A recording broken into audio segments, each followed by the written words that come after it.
Hi, this is Kyle. This is my 2010 GT pump. I'm going to start from front to back. I got a coat rust stem, kink bars, ODI long necks, metal animal bar ends. I got Kenda tire with the stock hub, stock GT forks, plain black Alien Nation PVR rims. I got stock GT frame, KMC chain, Odyssey twisted PC pedals, stock cranks.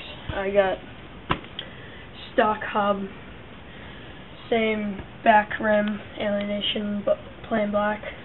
I got Kenda Corolla tire and Subrosa seat clamp,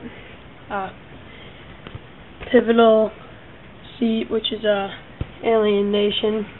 I got a pivotal post, which is a Shadow Conspiracy, and yeah, and the stock hub.